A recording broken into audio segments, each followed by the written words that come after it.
말씀의 식탁. 하루 한 장 누가복음 묵상. 누가복음 제11장.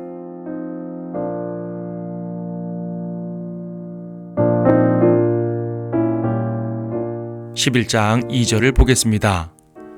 그때 주께서 그들에게 말씀하시기를 너희는 기도할 때에 이렇게 말하라.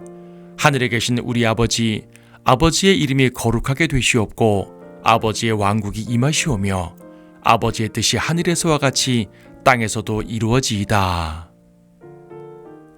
여기 11장은 기도의 교훈으로 시작합니다. 주님께서는 제자들의 요청에 따라 그들에게 기도를 가르쳐 주셨습니다. 사실은 말로 가르치시기 이전에 행동으로 가르쳐 주셨는데 이는 틈만 나면 아버지와 기도로 소통하셨기 때문입니다. 제자들도 그걸 보고 기도의 필요성을 느낀 것입니다. 이에 주님은 기도의 구체적 내용을 가르쳐 주셨는데 이것은 마태복음 6장에서 조금 더 자세히 제시되는 바 대부분의 교회들에서 주기도문이라고 불리는 그 기도입니다. 이것은 매우 안타까운 일인데 왜냐하면 주님께서 가르쳐 주신 이 생생한 기도가 무의미한 기도문으로 암송되고 있기 때문입니다. 주님은 결코 이런 모습을 원하시지 않았습니다. 기도문이란 제 입으로 기도할 수 없는 사람들이 종교라는 틀 속에서 만들어진 문장을 암송하면서 그 종교의 틀 속으로 들어가는 일종의 주문입니다. 천주교에는 수많은 기도문들이 있습니다. 불교도들도 자기들의 기도문을 암송하고 무슬림들도 나름대로의 기도문을 반복합니다. 이처럼 기도문은 죽은 종교의 특징입니다. 살아계신 하나님과 생생하게 소통할 수 있는 성도들에겐 기도문이 필요치 않습니다. 각자의 말로 살아있는 교제를 나누고 있기 때문입니다. 주님께서 이 기도를 가르쳐 주신 목적은 암송이 아니라 기도의 원리입니다. 기도를 통해서 우리는 어떤 자세로 어떻게 기도해야 하는지를 배우게 됩니다. 먼저 기도의 대상을 분명히 해야 합니다. 우리의 기도는 살아계신 하나님께 드리는 것입니다. 그분은 하늘에 계신 분, 즉 지극히 높으신 하나님입니다. 온 땅과 온 우주 위에 계시며 그 어떤 존재보다 높으신 영원하시고 전능하신 왕입니다. 그런데 그분은 또한 우리의 아버지십니다. 가장 높은 곳에 계시지만 동시에 우리와 가장 가까이 계신 분이며 가장 친근한 분, 즉 아버지십니다. 그분은 선한 아버지로서 자녀의 요청에 가장 좋은 것으로 응답하십니다. 그분은 또한 전능하신 아버지시기에 불가능한 것이 전혀 없습니다. 그분이 바로 나의, 즉 우리 각자의 아버지십니다. 우리는 기도할 때 하나님의 영광을 먼저 구해야 합니다. 아버지의 이름을 거룩하게 여기라 했고 아버지의 왕국과 아버지의 뜻을 구하라 했습니다. 아버지의 왕국이 임하시오며 하는 기도는 하나님의 통치를 바라는 염원입니다. 그 통치는 미래에 주님께서 재림하셔서 온 땅을 다스리시는 실제적인 통치를 말하지만 동시에 지금 현재 우리 각자를 다스리시는 영적 통치를 말하기도 합니다. 우리는 하나님의 다스리심을 받아야 합니다. 그게 세상 왕들의 다스림을 받는 것보다 훨씬 낫습니다. 이 세상 통치자인 마귀의 다스림을 받는 것보다 100배, 1000배 낫습니다. 왜냐하면 우리 하나님의 통치는 의와 사랑과 은혜의 통치이기 때문입니다. 우리는 주님의 다스리심을 받을 때 가장 강하고 가장 안전하며 평안합니다. 그래서 우리는 하나님을 우리의 왕으로 인정합니다. 기도란 바로 그런 것입니다. 하나님의 능력과 지혜의 통치 안으로 들어가는 것, 하나님의 은혜와 자비의 인도하심을 받는 것, 그것이 기도의 목적입니다. 그렇다면 하나님 앞에서 내 뜻을 고집할 이유가 없습니다. 오히려 내 뜻을 아버지의 뜻에 맞춰야 가장 훌륭한 기도가 되는 것입니다. 이처럼 기도란 내 마음을 아버지의 마음에 맞춰가는 과정입니다. 그러한 과정이 선행되었으면 이제 간구도 드려야 합니다. 여기서 몇 가지 간구가 나오는데 첫째는 일용할 양식을 구하는 것, 즉 생활의 필요를 구하는 것입니다. 둘째는 죄 용서를 구하는데 이는 우리가 수시로 죄에 빠지기 때문입니다. 물론 우리 역시 우리에게 잘못한 사람들을 용서해야 합니다. 주님은 이 기도를 통해서 형제 사랑의 행위도 요구하고 계십니다. 셋째는 악에서 보호해달라는 것인데 이는 죄악, 즉 시험에서 보호해달라는 말이기도 하지만 동시에 해악, 즉 온갖 고통으로부터도 보호해달라는 간구입니다. 전체적으로 이 기도는 하나님의 뜻대로 살아가는 성도의 자세를 가르쳐 줍니다. 그리스도께서는 하나님과 동행하는 성도의 길을 기도로 가르쳐 주셨습니다. 이것은 그분이 몸소 보여주신 삶이기도 합니다. 참된 기도는 간구 이전에 주님과 교제하고 소통하는 것입니다. 그래서 기도하는 성도는 주님과 가장 아름다운 시간을 보내고 있는 것입니다.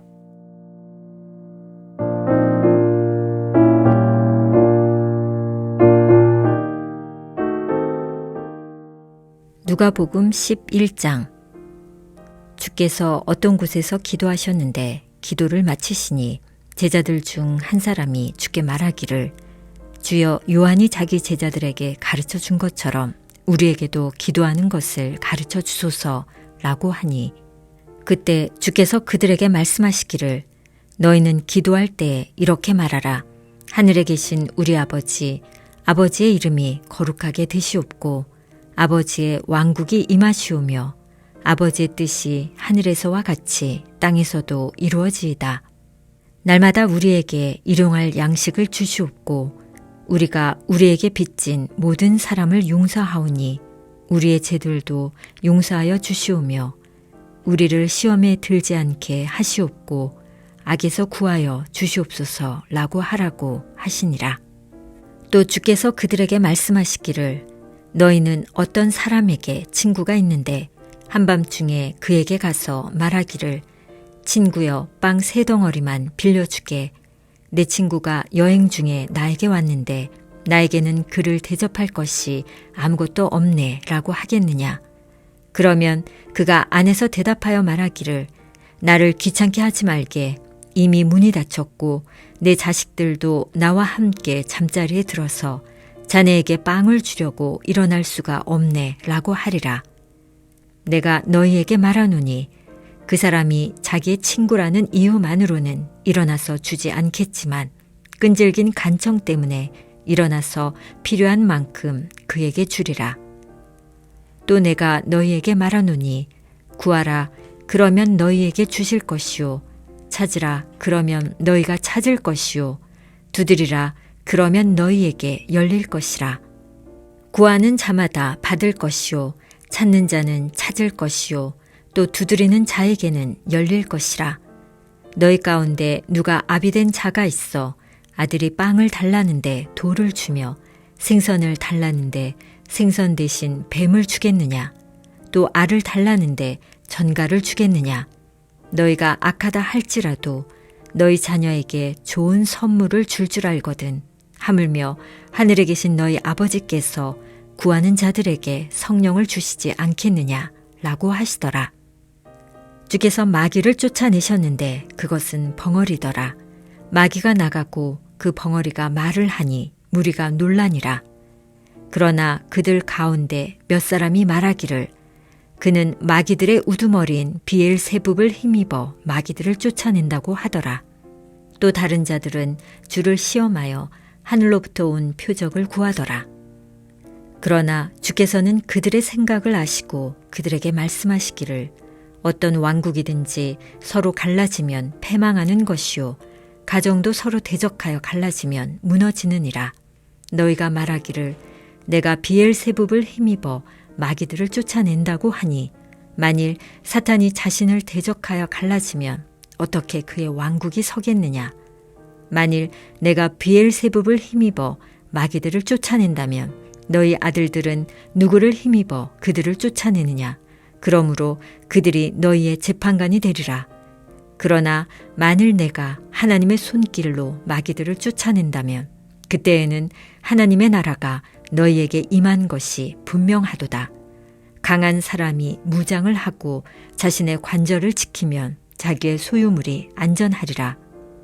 그러나 그 사람보다 더 강한 자가 와서 그를 이길 때에는 그가 의지했던 모든 무기들을 빼앗고 그 탈취물들은 나누리라. 나와 함께하지 않는 자는 나를 반대하는 자요, 또 나와 함께 모으지 않는 자는 흩뜨리는 자니라. 더러운 영이 어떤 사람에게서 나와 물 없는 곳으로 두루 다니면서 쉴 곳을 찾다가 찾지 못하자 그가 말하기를 내가 나왔던 내 집으로 돌아가리라 하고 돌아와 보니 그 집이 소재되고 단장되었더라. 그러자 그가 가서 자기보다 더 악한 다른 7영을 데려와서 들어가 거기서 사니 그 사람의 나중 상태가 처음보다 더 악화되었더라고 하시니라.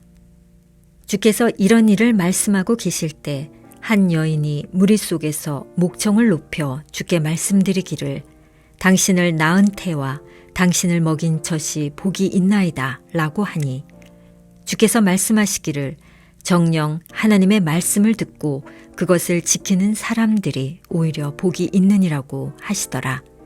그때 무리가 함께 빽빽이 모여드니 주께서 말씀하기 시작하시더라. 이 세대는 악하도다.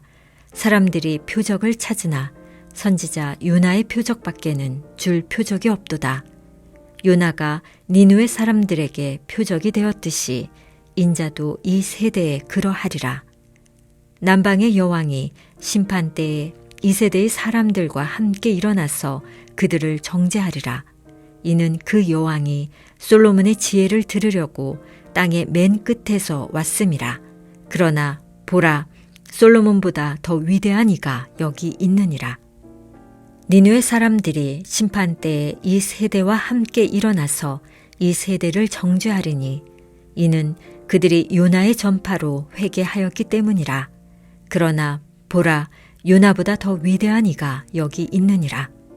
아무도 촛불을 켜서 은밀한 곳이나 곡식되는 말 아래 두지 아니하고 촛대 위에 두나니 이는 들어가는 사람들로 그 빛을 보게 하려는 것이라.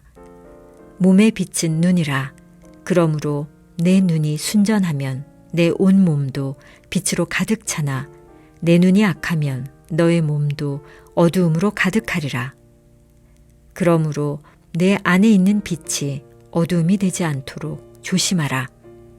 그러므로 만일 내 온 몸이 빛으로 가득 차서 어두운 데가 없으면 그 촛불의 밝음이 너를 비출 때처럼 전체가 빛으로 가득하리라고 하시더라. 주께서 말씀하고 계시는데 어떤 바리새인이 주께 청하여 자기와 함께 음식을 드시자고 하니 주께서 들어가서 앉으시더라.